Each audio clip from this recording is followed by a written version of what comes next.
جب ہم نے ایس ٹی ایچ میں آج سے کچھ عرصہ پہلے الیکٹرانک ووٹنگ مشینز کے اوپر پروگرامز کیے تو بعض ویورز نے کہا کہ جی آپ یہ تو پاکستان کا مسئلہ ہی نہیں ہے، مین مسائل کے اوپر بات کریں، اور میں نے اس وقت بھی آپ کو بتایا کہ یہ پاکستان کا سب سے کی ایشو ہے آنے والے دنوں میں۔ اگر آپ نے جمہوریت کو طریقے کے ساتھ چلانا ہے، اگر آپ نے ویسے ہی چلانا ہے جیسے آپ چلا رہے ہیں، یعنی بندر کا تماشا ہی آپ نے لگانا ہے، تو پھر تو آپ ای وی ایم کو لانے کی بھی آپ کو ضرورت نہیں ہے، اس کے اوپر بحث کرنے کی بھی ضرورت نہیں ہے۔ اب الیکشن کمیشن نے 37 اعتراضات کیے ہیں اور عملاً الیکٹرانک ووٹنگ مشینز کو انہوں نے ریجیکٹ کر دی۔ اس وقت آپ وہ ڈاکومنٹ دیکھ رہے ہیں جو الیکشن کمیشن کی طرف سے پریزنٹ کی گئی، اس کے اندر وہ تمام تر اعتراضات بریف فارم میں لکھے ہوئے ہیں۔ یعنی وہ بتا رہے ہیں آپ کو کہ الیکٹرانک ووٹنگ مشینز جو ہیں وہ سر سے لے کر پیر تک خرابی ہی خرابی ہے۔ اس نظام کے اندر، جس نظام کے اندر ہم ان کو انٹروڈیوس کروانا چاہتے ہیں، ان کی ہیکنگ ہو سکتی ہے، ان کی پروٹیکشن اویلیبل نہیں ہے، ان کا سافٹ ویئر جو ہے وہ اس کے ذریعے نتائج آلٹر کیے جا سکتے ہیں۔ اگر ریگنگ ہو جاتی ہے تو آپ کے پاس کوئی فٹ پرنٹ اویلیبل نہیں ہے، آپ اس کو ڈیسائیڈ نہیں کر سکتے، آپ ریگنگ کو روک نہیں سکتے ہیں، آپ ان کی مینٹننس نہیں کر سکتے ہیں، سٹاف ہمارے پاس مکمل طور پر تیار نہیں ہے، ان کی ڈیموز نہیں لی گئیں، لوگوں کو اویئرنیس نہیں ہے۔ کوئی ایک نہیں 37 کے قریب اعتراضات جو ہیں بتائیں، اور ساتھ وے فارورڈ بھی بتایا کہ آپ نے کرنا کیا۔ یہ 2 ڈاکومنٹس جو آپ دیکھ رہے ہیں اس میں بتایا جا رہا ہے کہ آپ نے آنے والے دنوں میں کرنا کیا۔ تو الیکٹرانک ووٹنگ مشینز کے اوپر جو ایس ٹی ایچ کے اندر ہم نے معاملات اٹھائے تھے آپ کے سامنے اور ایکسپرٹس کی رائے آپ کو دی تھی، وہ جوں کہ توں الیکشن کمیشن نے آپ کے سامنے پریزنٹ کی ہیں۔ یہ نہیں ہے کہ election commission S T H سے متاثر ہوئے، یہ بھی نہیں ہے کہ ایس ٹی ایچ کے اندر جن ایکسپرٹس نے بات کی ان کی رائے کا آپ کاؤنٹر نہیں لا سکتے۔ اگر آپ کے پاس سائنٹیفک ڈیٹا موجود ہے آپ کاؤنٹر لا سکتے ہیں۔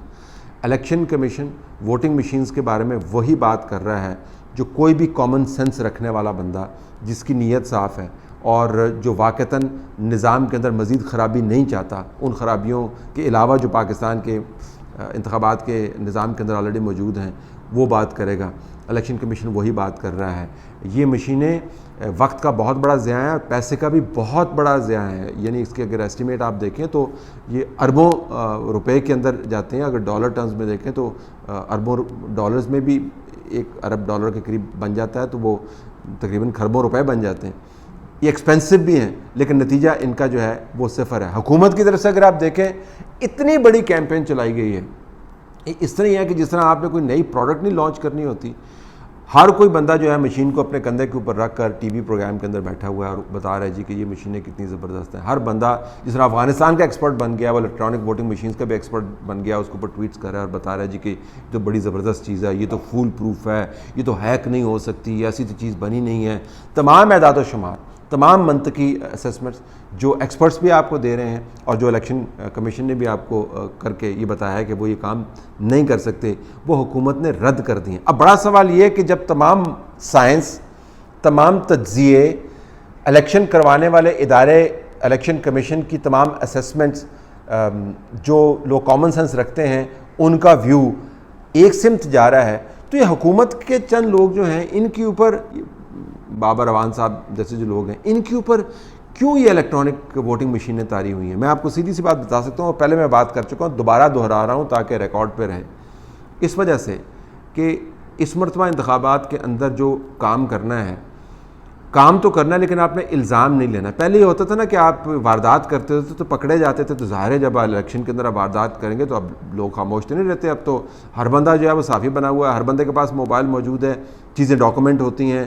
مینوپولیٹ کرنے والے، ریگنگ کرنے والے تھوڑے ہیں اور آٹو کے اوپر احتساب کرنے والے جو ہیں وہ زیادہ ہیں، تو ہر چیز ڈاکومنٹ ہو جاتی ہے۔ تو پہلے جو آپ نے دھاندلی کی، جو ریگنگ کے الزامات لگے، ان الزامات کی ڈاکومنٹیشن اویلیبل ہے اور اس کے اندر اداروں کو گھسیٹ لیا جاتا ہے۔ پھر ادارے لاکھ کہتے رہے جی کہ شفاف ترین انتخابات ہوئے۔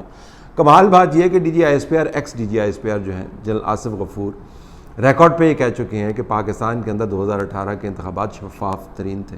کمال کی بات یہ ہے کہ ان انتخابات کا جو بینیفیشری ہے یعنی پی ٹی آئی کی حکومت، ان کے پرائم منسٹر جو ہیں یعنی عمران خان صاحب، وہ یہ کہہ رہے ہیں کہ الیکٹرانک ووٹنگ مشینز لانا اس وجہ سے ضروری ہے کہ پاکستان کی تاریخ میں کبھی کوئی منصفانہ انتخابات ہوئے ہی نہیں۔ ایک انتخاب کا وہ ذکر کرتے ہیں، وہ قصہ پانی نہ بن چکا ہے۔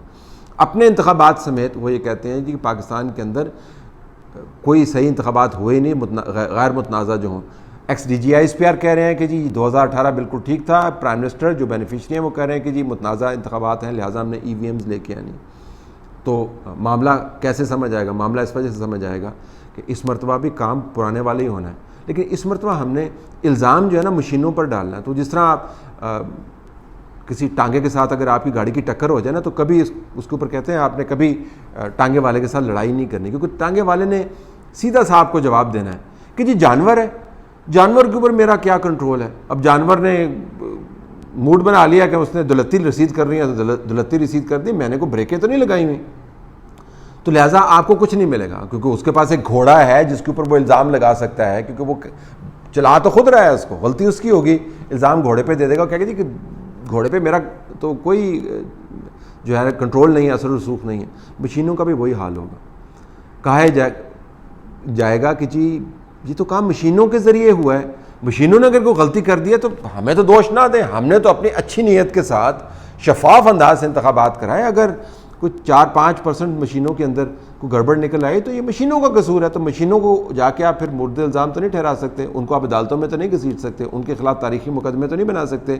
لہٰذا مشینوں کے اوپر الزام ڈرنا ہے. اور ہمارے اسٹیج میں آپ یہ سن چکے ہیں کہ صرف آپ کو 1% جو مشینیں ہیں جو آپ نے لگانی ہیں ہزاروں کی تعداد میں, ان کو بھی گڑبڑ کرنے کی ضرورت نہیں ہے. 0.7% مشینوں کے ذریعے 40 قومی اسمبلی کی نشستوں کے نتائج بدل سکتے ہیں. ستہ خیرہ. تو آپ نے اگر پھر الزام بھی لگانا ہے تو پھر بالکل ہی گھوڑے پر بھی جو الزام لگانا ہے, کہتے ہیں جی گھوڑے نے بھی کوئی زیادہ غلطی نہیں کی, بس تھوڑا سا ادھر سے تلک گیا ہے, تو تلکنے میں آپ کی گاڑی کو لگ گیا, تو اس میں کیا مسئلہ کیا ہے؟ تو انہوں نے کہا جی تھوڑی سی مشینیں تلکی ہیں, 0.7% تلکی ہیں, تو باقیوں نے تو ٹھیک کام کیا. وہ جو تلکی ہیں اس نے آپ کی گاڑی کا بھی, جس طرح گھوڑے نے بیڑا غرق کیا تو اس نے الیکشن کا بھی بیڑا غرق کر دینا ہے. یہ چیزیں جو ہیں بنیادی طور پر ڈرائیونگ فورس ہیں اس آرگومنٹ کی کہ ہم نے مشینوں کے ذریعے کام کرنا ہے, کیونکہ اس مرتبہ کام اور واردات پرانی ہونی ہے. الزام لگانے کے لیے آپ کے پاس بندہ اور بندے کی ذات نہیں ہونی چاہیے, مشینیں ہونی چاہیے گھوڑے کی طرح, جس کو کہیں جی کہ اسی تو کام ٹھیک کیتا سی, مشین دا کرتوت ہے.